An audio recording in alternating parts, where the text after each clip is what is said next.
Hello everyone, this is ACHAI Akaya, and we are in another 1v1 on Metalopolis in StarCraft 2. And just a quick note, I know we just had patch 1.1 come out, but this is actually a game that was played pre-patch, so keep that in mind because we do have a Terran versus Zerg matchup. So the Terran tank effect still in full effect here as far as the damage is not split up so that it only attacks its full attack against armored units.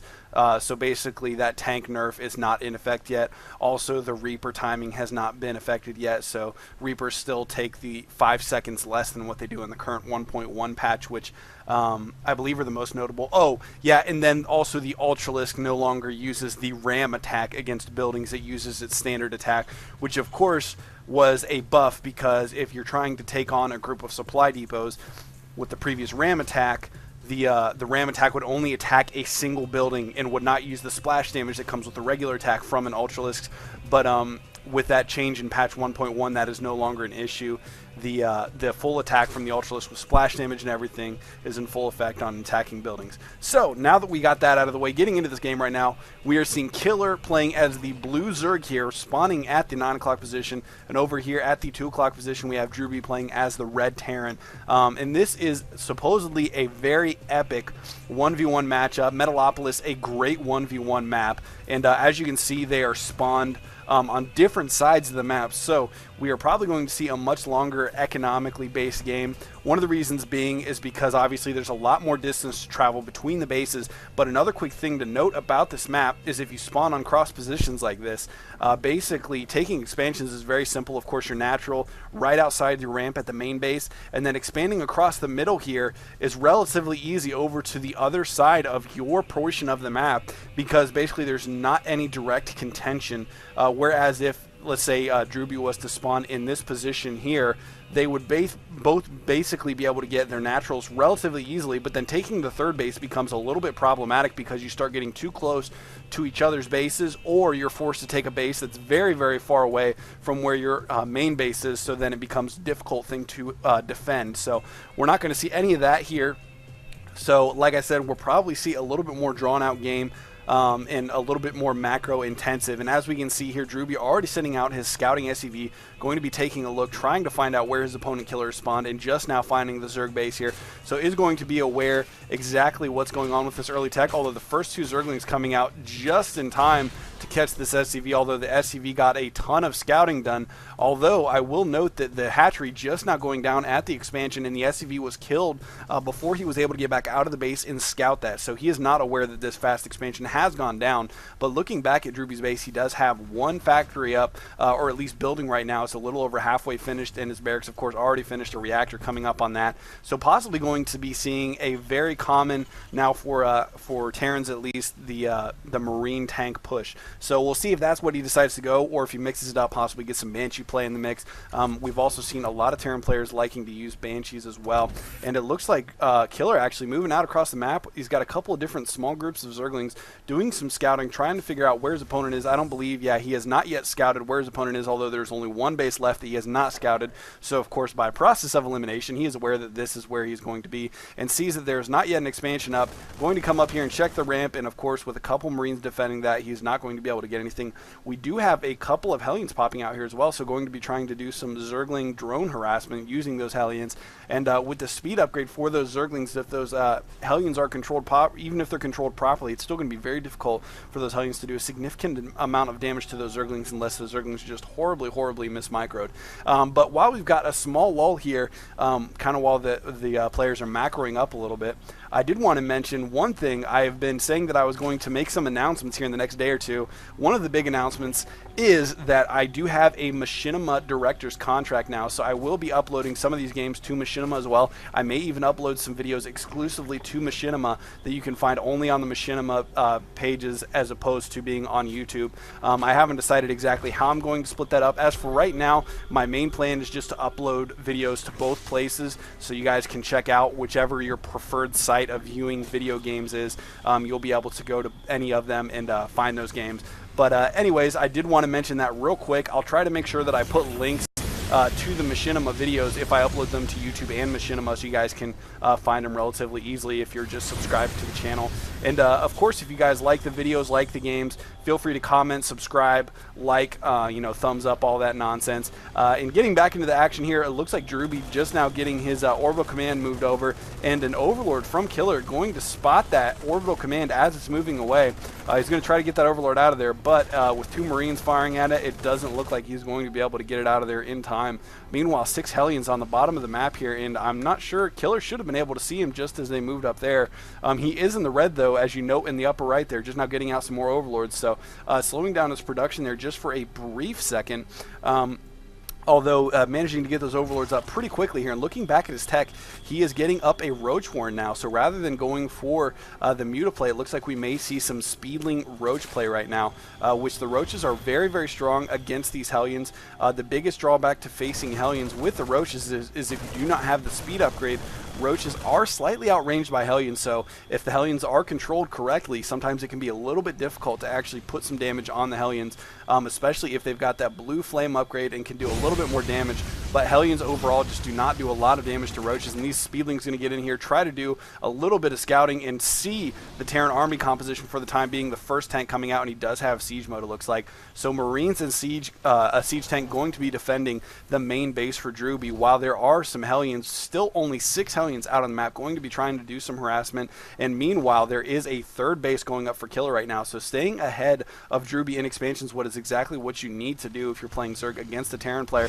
Oh, and here come the Zerglings and roaches trying to get some damage, but a great hit on those Hellions from the on those Zerglings from the Hellions. You can see just a ton of damage being done to those Zerglings from those few shots from the Hellions. And 1 Hellion getting down into the red, only 5 HP left, but managing to push those Hellions back a little bit with those roaches. He does have 6 roaches. With 6 roaches, should be able to take on 6 Hellions any day of the week. And although it looks like one of those Hellions is already dead and going to force them to back up even a little bit further here, another Hellion getting a little bit low on HP there. And going back to his base here, taking a look at the macro, he is getting pretty good drone saturation, continuing to crank out more and more roaches. And if we look at his upgrades right now, he already has the speed upgrade, and he is researching tunneling, and looks like burrow at the same time. So we're going to see some burrow roach play, which actually can be quite strong against siege tanks if there are not mobile detection. But as I say that, there is a turret going up right in front of all these tanks, so he is not going to be able to break into the entrance of drewbie very easily with this turret spotting that detection, at least not using that burrow mechanic. He is going to have to just do a full-on frontal assault or some kind of a drop or nidus play in order to get into that base. And here come the roaches along with the Zerglings here on the bottom, going to try to do some kind of an attack here, put a little pressure on the front, and these Marines getting very courageous moving out on the map here right now, and it looks like they are going to move out and try to take down these Hellions. The last 3 Hellions, a little under half health for all of them, going to run away and barely getting 3 of them away.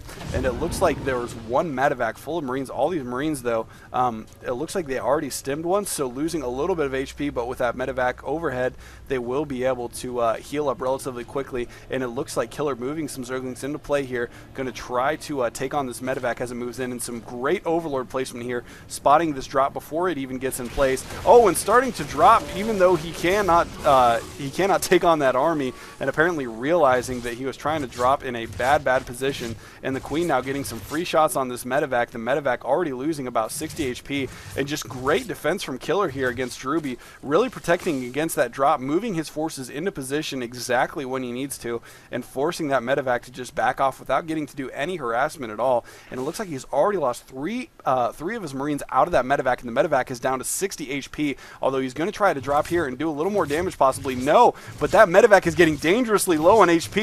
Oh my goodness, and the Queen snipes the medevac. That is a huge loss because he did not do any damage with that. So basically lost 100 minerals, 100 gas for the medevac, and then all the minerals to build those 8 Marines, which granted that's only minerals, but at the same time he absolutely suffered. KiLLeR absolutely suffered 0 casualties on that entire situation. So very, very good defensive play. And as we can see here, the Zerg player KiLLeR continuing to expand across his crescent moon moon side of the map here, and it looks like the Hellions running into some Zerglings here, taking down another Overlord here, which was spotting. So the Overlord is going to be aware that that army was moving up the side, although it looks like drewbie going to pull back a little bit and once again move into a defensive position here. And as I mentioned, like I said a little bit earlier, KiLLeR once again taking his like crescent moon side of the map here. As you can see on the mini map, the blue just kind of expanding all across that upper left corner, which is exactly what you see in most of these longer macro games on Metalopolis, simply because it is so hard to get a full-on frontal assault when you're this far away from each other. Oh, and here come the burrowed roaches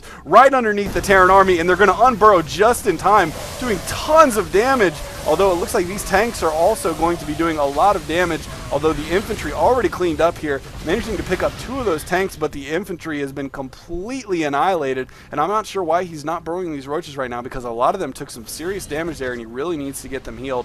And it looks like he's actually going to go ahead and go for this sensor tower in the middle. As you can see, the circle on the mini-map there just gives the Terran player a huge area of vision to know exactly where the Zerg is trying to move his units at any given point in time. And it looks like we got a ton of medevacs out here, 7 right now, although there are only a handful of Marines just now getting around 13, it looks like. So a ton of medevacs. That's about a medevac for every 2 Marines almost. So very, very medevac heavy right now.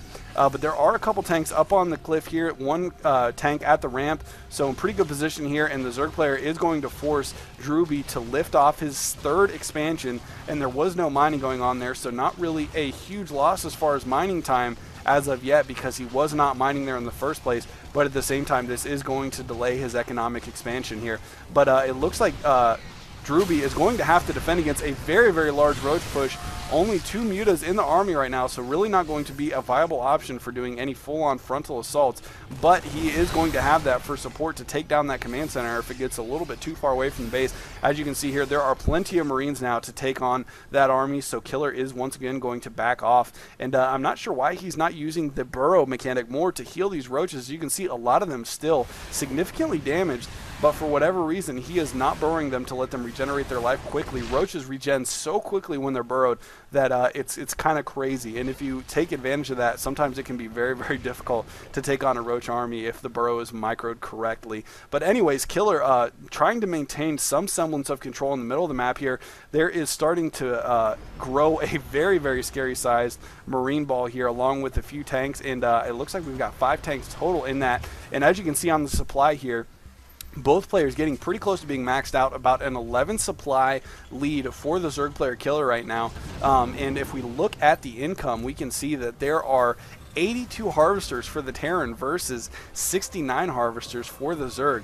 So there is a income advantage for the Terran player right now, but he is 2 bases shy of what the Zerg player is using for his income, although the Zerg player definitely wants to stay ahead as far as the number of bases that he has, and it looks like he is going to try to push up in here, trying to take down this bunker. Folks firing that down and then just completely backing out for some reason. Not sure why he chose that structure to snipe, and then it looks like he's going to try to get that sensor tower too. So getting that sensor tower, backing out, taking very, very minimal casualties there. As you can see, there is a huge income advantage for the Terran player right now. But as far as the supply goes, if we take a look at the units, the army sides right now, 2 Vikings, 7 tanks, and 52 Marines, along with the support of 7 medevacs, makes up the Terran army. Right now, 40 roaches, 3 infestors, and 6 mutalisks. And here come a bunch of banelings. Baneling play can be so dangerous against this many Marines.